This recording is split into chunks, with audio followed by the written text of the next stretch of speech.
जिसमें दो बड़े आइलैंड्स हैं। ये है आयरलैंड और ये है ग्रेट ब्रिटेन। आयरलैंड में है दो कंट्रीज, नॉर्दर्न आयरलैंड और रिपब्लिक ऑफ आयरलैंड। वहीं ग्रेट ब्रिटेन में है तीन कंट्रीज, इंग्लैंड, स्कॉटलैंड और वेल्स।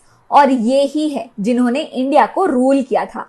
अब जब आप इन तीनों में नॉर्दर्न आयरलैंड को भी जोड़ते हैं तो बनता है यूनाइटेड किंगडम। अब इन चारों का एक कॉमन कैपिटल है लंदन और ये है इनका कॉमन फ्लैग और इन चारों का सेम पासपोर्ट भी है यूनाइटेड किंगडम के नाम से। என்னங்க இது பிரிட்டிஷ்காரங்க 45 ட்ரில்லியன் டாலர்ஸ் ஆட்டை போட்டுருக்காங்களா? மில்லியன் கிடையாது, பில்லியன் கிடையாது, ட்ரில்லியன். பிரிட்டிஷ்காரங்க இந்தியாக்குள்ள வரும்போது வேர்ல்ட் ஜிடிபி 23% இருந்துச்சு. இந்த உலகத்திலேயே செல்வ செழிப்பா இருந்த நாடு. ஆனா பிரிட்டிஷ்காரங்க இந்தியாவை விட்டு போகும்போது வேர்ல்ட் ஜிடிபி 4% இருந்துச்சு. 200 வருஷமா தங்கம், வெள்ளி, மசாலா பொருட்கள், பருத்தின்னு நாட்டே ஆட்டை போட்டாங்க. இந்திய கம்பெனிகள் எல்லாம் அழிச்சிட்டு பிரிட்டிஷ் கம்பெனியை உருவாக்கினாங்க. இதனால கோடிக்கணக்கான மக்கள் பஞ்சத்துல வாடினாங்க. விலை மதிப்பில்லாத கோஹினூர் டைமண்டும் அவங்க கிட்ட தான் இருக்கு. இதுன்னு மட்டும் இல்லாம இந்திய கலை பொருட்கள் எல்லாம் இன்னமும் பிரிட்டிஷ் மியூசியம்ல இருக்கு. சில பேர் சொல்லுவாங்க சீனா மாதிரி டெவலப் ஆகலையே, யூஎஸ் மாதிரி டெவலப் ஆகலையே அப்படின்னு. ஒண்ணுமே இல்லாத நிலைமையில இருந்து இன்னைக்கு எழுந்து நின்றுக்கும். சாதி மதம்னு அதுக்கு பின்னாடி போகாம நம்ம நாட்டை முன்னேற்ற பாதைக்கு கொண்டு போகணும். இந்த அளவுக்கு பேசுறதுனாக்க நீங்க படிச்சிருக்கிற கல்விதான் காரணம். அந்த வெள்ளக்காரவே இங்க வரலனாக்க நீங்க பிச்சை தான் எடுத்துக்கிட்டு இருக்கணும். அந்த வெள்ளக்காரனே இங்க பிச்சை எடுக்க தான் வந்தான். என்ன हमारे गुलामों के बीच इंटरप्रेटर का काम करे जो दिखने में भारतीय हो लेकिन सोच में हमारे जैसे। तो उन्होंने एजुकेशन को कैसे डिस्ट्रॉय किया ये हम किसी फ्यूचर वीडियो में देखेंगे, लेकिन इसका इकोनॉमी पर क्या इंपैक्ट हुआ। सी प्रॉब्लम ये नहीं कि ब्रिटिशों ने English as a medium of education शुरू किया, प्रॉब्लम ये है कि उनके एजुकेशन के थ्रू उन्होंने हमें कन्विंस कर दिया उनके प्रिंसिपल्स, उनके मॉरल्स, उनकी लाइफस्टाइल एक आइडियल लाइफस्टाइल।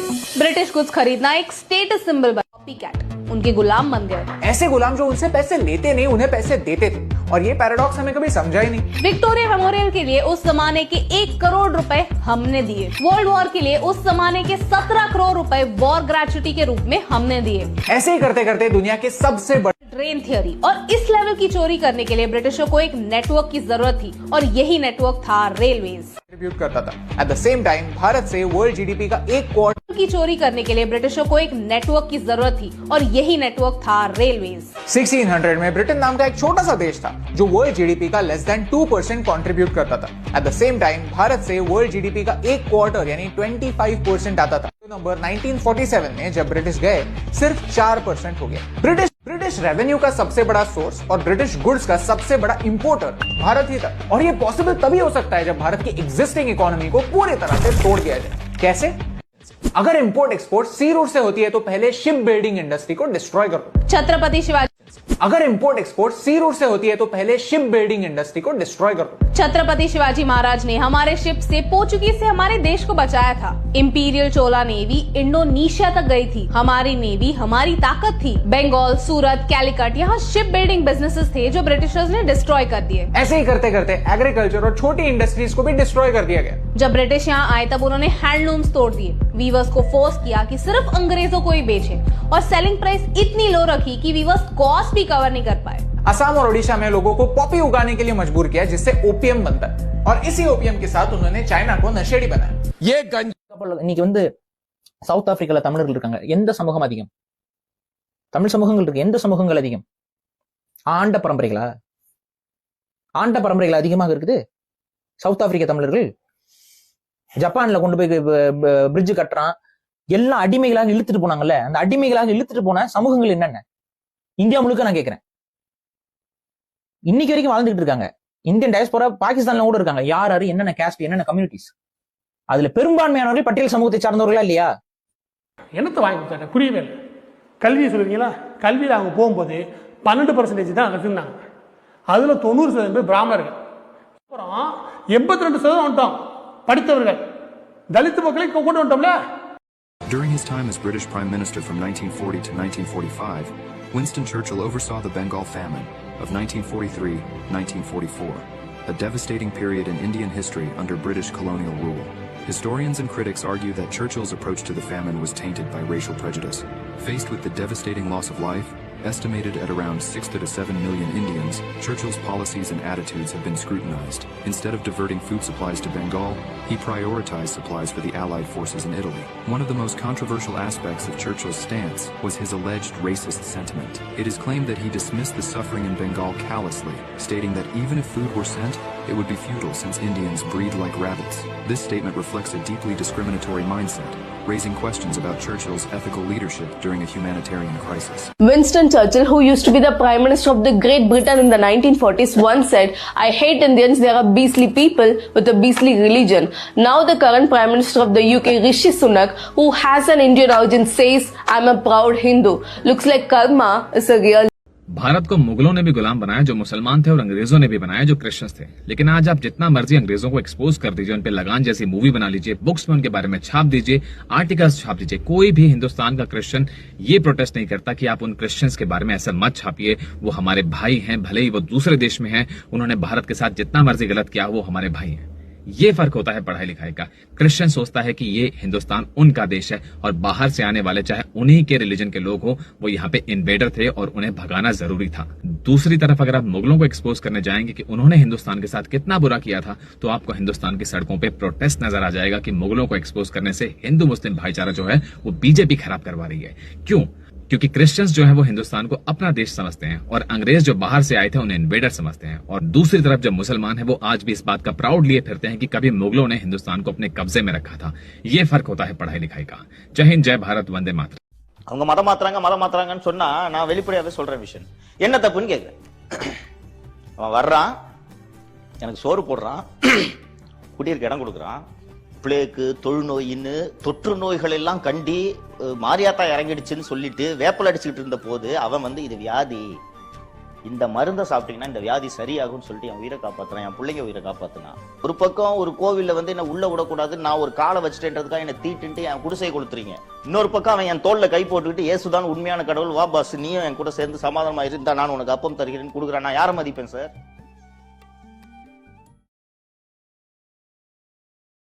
की poor policies.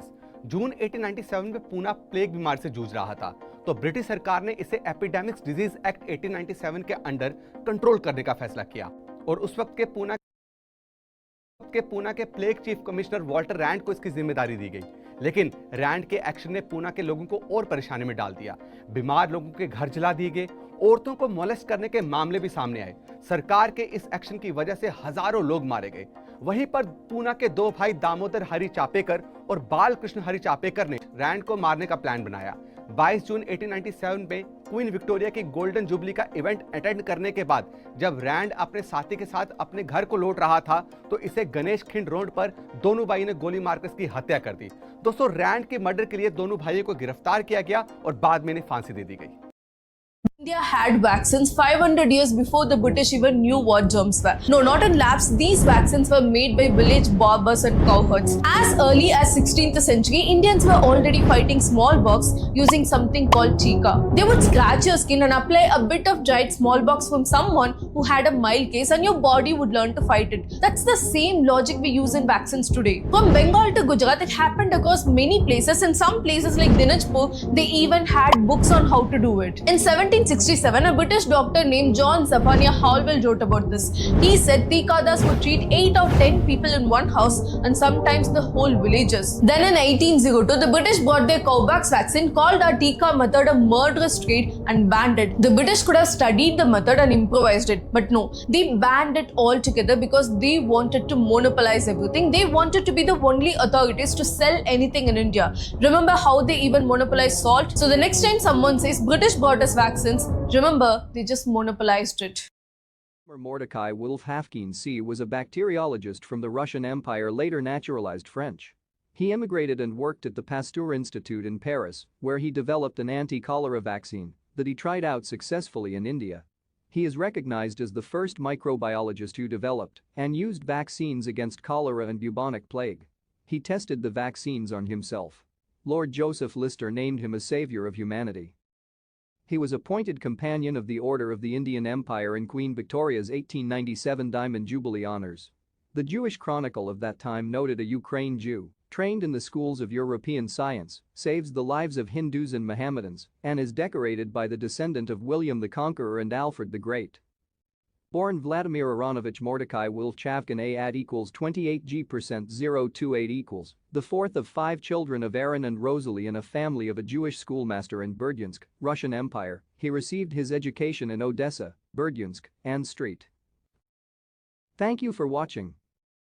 Outdated syllabus would not be taught और भारत को एटलीस्ट 1% ज्यादा सुरक्षित बनाए। दुनिया की लार्जेस्ट वैक्सीन मैन्युफैक्चरिंग कंपनी को, सीरम इंस्टीट्यूट को एस्टैब्लिश करने वाला भी एक पारसी था, साइरस पूनावाला, जिन्होंने एक वैलिड सवाल पूछा, वैक्सीन जैसी एसेंशियल चीज बाहर से इतने महंगे दामों में क्यों इंपोर्ट की जाती है? क्या हम खुद वैक्सीन बनाने में आत्मनिर्भर नहीं बन सकते? और इसी ऑब्जेक्टिव से सीरम इंस्टीट्यूट शुरू हुआ, जिसने आज तक इन्फ्लुएंजा, स्वाइन फ्लू और कोविड जैसे कई बीमारियों से लड़ने में भारत की मदद की है। और पूरी दुनिया को 3.5 करोड़ से ज्यादा वैक्सीन देकर भारत ने दुनिया की मदद की। सीरम इंस्टीट्यूट ने पूरी दुनिया में भारत की इमेज को एटलीस्ट 1% से बेहतर बनाया। चंद लोग issued various guidelines in relation to the coronavirus and has clearly mentioned that do's and don'ts regarding the whole situation.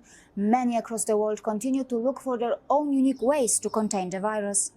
In particular, the media outlets in countries like Pakistan and Malaysia were quick to pick up the story of a small Hindu group in India which organized a gathering in which the participants consumed cow urine as a measure to increase their body's immunity to give this incident a lot of exposure. These types of media exposures can easily bring the global attention to other groups whose practices are also not in sync with the best available science of today. Why should we be only concerned about the Hindu community? Isn't it unfair to other communities or groups which also deserve to benefit from such media exposure? Shouldn't we urge the global media to provide an equal opportunity to modernized? For example, the World Health Organization has warned against consuming camel urine, but the consumption of camel urine for its medicinal purposes is still a common practice in many nations. What is even more disturbing is that camel urine is actually linked to the spread of a disease known as Middle East Respiratory Syndrome coronavirus, which was first identified in Saudi Arabia in 2012. According to WHO, the MERS virus has been identified in dromedary camels in several countries, including Egypt, Oman, Qatar, and Saudi Arabia. Born in Saudi Arabia, this disease even took the lives of many in South Korea. Even the coronavirus because of some religious practices. Laura Spinney, who is a British science journalist, notes, the South Korean cluster of COVID-19 seems to have spread via churches, while pilgrims in Iran have posted videos of themselves defiantly licking the Fatima Masume shrine in the city of Qom. On the other hand, in America, televangelist Kenneth Copeland is miraculously healing his viewers of the coronavirus through their televisions, and in various churches across the world, magical healing sessions are organized regularly. Yes, in every religion, there are many behaviors and rituals that appear to be completely unscientific. Additionally, it should also be understood that the traditional medicinal system cannot always sync with the modern medicine, but as far as animal urine is concerned, modern medicine has accepted it too. A good example of this is the estrogen replacement drug Premarin, which is made from horse urine. But can we always ensure that science is not lying to us? If some religious people are blind about their faith, then many science lovers are also blind about science. In 2012, the British multinational pharmaceutical company GlaxoSmithKline was fined $3 billion after it admitted to encouraging the prescription of unsuitable antidepressants to children and bribing doctors.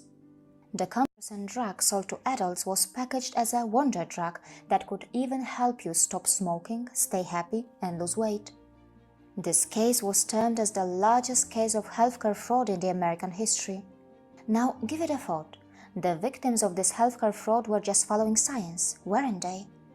In case you want to broaden your perspective on science and scientific misconduct in public domain. Yes, we want to be progressive, and some of us even ridicule old traditions and traditional lifestyles, but have we done enough to discourage our own behaviors which are not backed by science?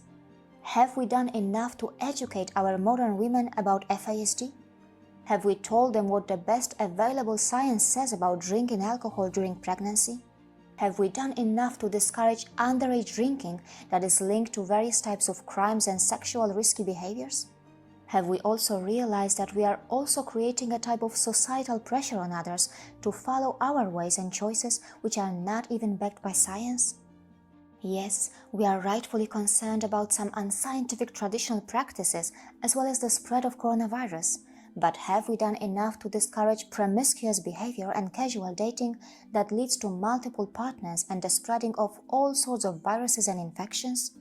Don't we know that the best available science clearly says that no amount of protection can guarantee safe sex?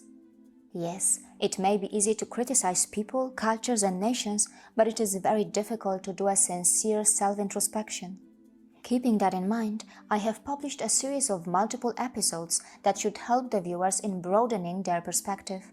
The smart thing to do is to visit the WHO official webpage to get the latest updates.